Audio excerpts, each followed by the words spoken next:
Assalamualaikum warahmatullahi wabarakatuh. Teman-teman, video ini saya buat untuk memberikan edukasi sedikit kepada teman-teman mungkin terkait dengan hand sanitizer atau masker yang teman-teman gunakan. Dan ya memang karena sekarang jadi kepanikan luar biasa untuk kita semua. Pokoknya kita tiba-tiba jadi pembeli yang terserah mau apa aja itu diambat semua. Jadi ya ngasih apresiasi yang hebat juga untuk teman-teman yang sebelum membeli, sebelum melakukan tindakan itu benar-benar nanya dulu kepada orang yang mungkin lebih paham sedikit juga ilmunya tentang yang terjadi sekarang. Apa ya, menyikapi tentang hand sanitizer yang tiba-tiba semua orang itu jadi formulator gitu. Jadi lumayan, ya Allah, ternyata ilmunya ini semudah itu sih sebenarnya kan. Atau ya mungkin teman-teman yang ngebelinya yang lumayan bego sih sebenarnya, dia nggak ngecek dulu ini sebenarnya emang bisa nggak sih dipakai sebagai sanitizer dan sebagainya. Kenapa kita nggak usah cross check ke bahan-bahan atau ke produk-produk yang sudah terkenal misalnya kayak Antis, Nuvo dan lain sebagainya ya, karena udah ada izin edar kan, udah diaudit gitu kan sama Kemenkes dan sebagainya, artinya sudah melalui beberapa tahap dan ya udah itu udah layak edar gitu. Makanya kenapa penting surat edaran tersebut ya, untuk memberikan kita rasa nyaman kan kalau produk ini benar-benar sesuai dengan fungsinya, produk ini benar-benar bisa buat apa yang kita pengen gitu. Kita menyikapi dulu nih berapa persen sih sebenarnya alkohol yang kita perlukan untuk membunuh virus khususnya corona itu. Kalau misalnya kita mikirnya alkohol itu ya dengan konsentrasi 60 sampai seterusnya itu udah bisa membunuh kuman ya. Tapi ya amannya 65% lah, supaya nggak nanti kalau misalnya 60 tapi ternyata ada kesalahan dalam pencampuran bahan dan sebagainya, itu kan kita jadi aman kan. 65 terus turun sedikit jadi 63, 62 itu kan lumayan aman, daripada kalau misalnya kita naruhnya cuma 60% terus ternyata ada kesalahan pengulangan dan lain sebagainya, ada kekurangan sedikit saja bahan tapi udah nggak 60% lagi dong, malah justru di bawahnya. Supaya aman ya 65% lah minimal. Nah, terus yang beredar di pasaran itu kayak gimana? Kalau aku punyanya kayak gini ya. Ini ada tulisannya etanol 70%. Artinya ya ini ngandungnya etanol 70%. Kan kita tahu kalau kayak gitu itu masih bisa tiba-tiba produk yang tanpa izin edar, handmade sendiri dan sebagainya itu. Ya kalau saya sih, kalau misalnya teman-teman percaya dengan yang buat ini ya udah dibeli. Tapi kalau enggak ya sarannya enggak usah gitu. Mau bagaimanapun kita kan nggak tahu kalau ternyata itu kandungannya berapa persen alkohol sih sebenarnya. Dan kemarin ada juga nih beredar hand sanitizer tanpa alkohol, aman untuk anak-anak.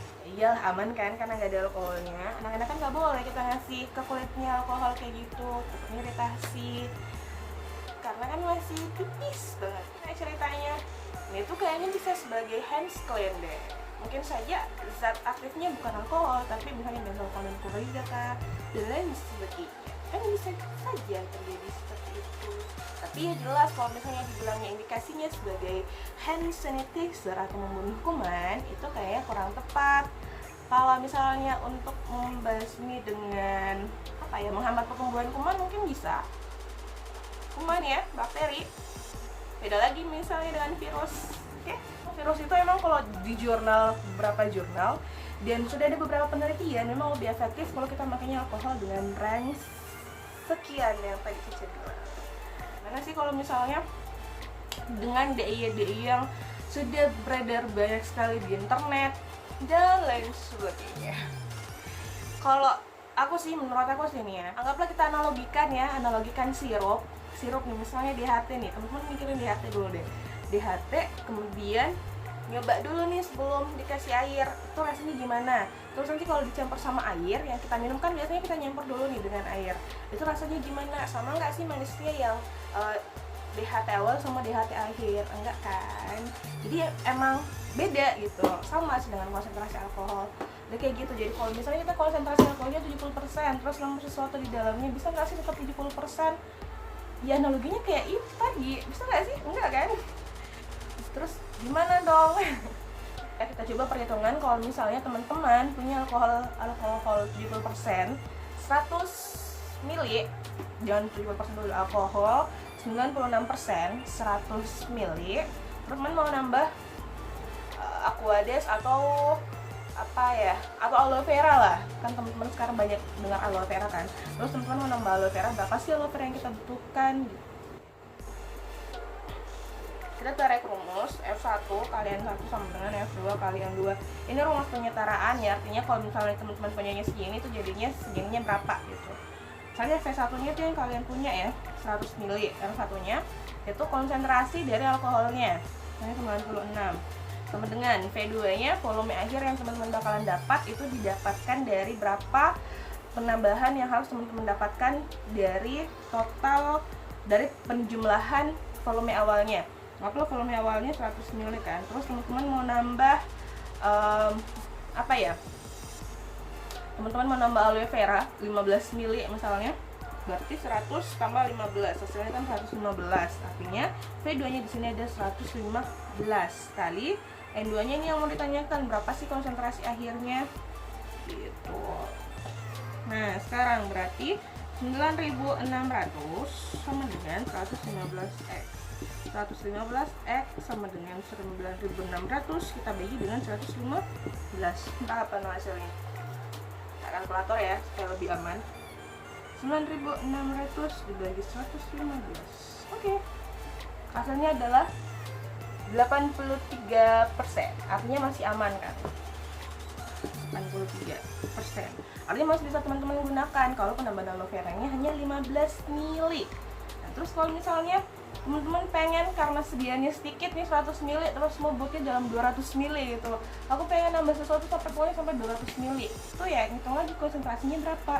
Nah berarti kita rubah lagi nih, kita rubah, tapi ini kalau alkohol yang teman-teman punya 96 kan, sekarang kan udah susah banget, 70% aja udah susah, jadi kita pakai analogi 70 deh begitu.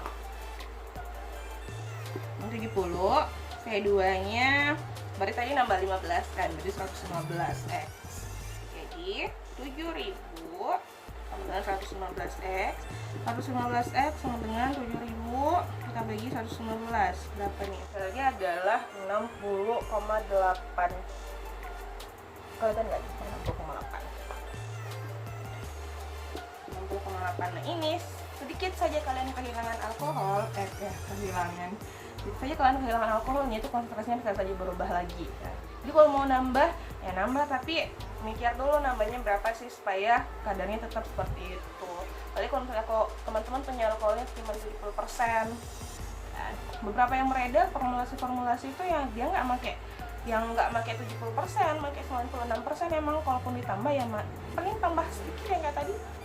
Terus 11 ml supaya jadinya 80%, dia mau nambah 20 ml sampai 25 kayaknya masih bisa untuk sebagai antivirus. Jadi kalau misalnya teman-teman punya teman yang produksi hand sanitizer sendiri, ya tanya dulu berapa yang dia pakai, terus semprotannya apa saja ya, supaya lebih percaya teman-temannya. Tapi kalau misalnya teman-teman yang rekomendasikan itu udah teman-teman percaya juga sama dia, ya udah percaya saja sama dia.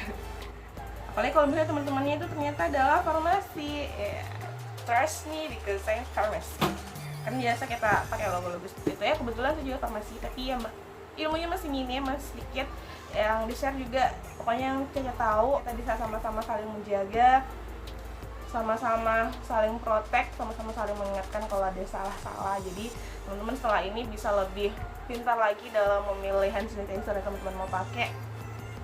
Pun sebenarnya teman-teman kalau teman-teman pakai hand sanitizer ya terus-menerus juga, itu kan dia tuh nggak lengket gitu kalau misalnya di atas yang ada debu-debunya gitu. Teman selalu melakukan aktivitas, artinya kan sering berdebu juga nih.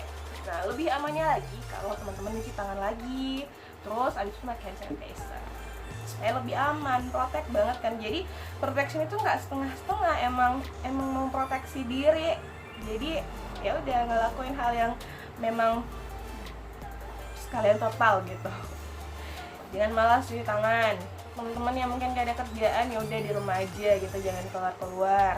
Pun teman-teman yang ternyata mau nggak mau harus kerja, mau nggak mau harus keluar rumah, bentengi diri teman-teman, proteksi diri teman-teman, supaya yang lain juga tidak merasa was-was di dekatnya teman-teman gitu.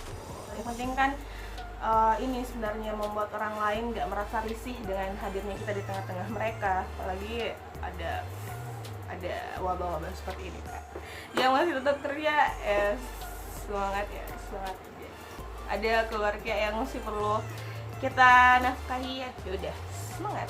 Jangan lupa cuci tangan dulu sebelum berangkat, jangan lupa sanitizer-nya, jangan kontak langsung dengan manusia yang lain.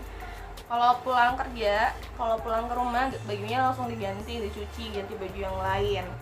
Safety ya guys, dan safety. Kalau misalnya emang bisa tinggal di rumah, ya udahlah tinggal di rumah aja gitu kan. Apa sih yang dicari di luar? Emangnya dia ngajakin keluar? Nggak ada kan? Jadi kalau bisa ya stop di rumah aja teman-teman. Semoga bermanfaat.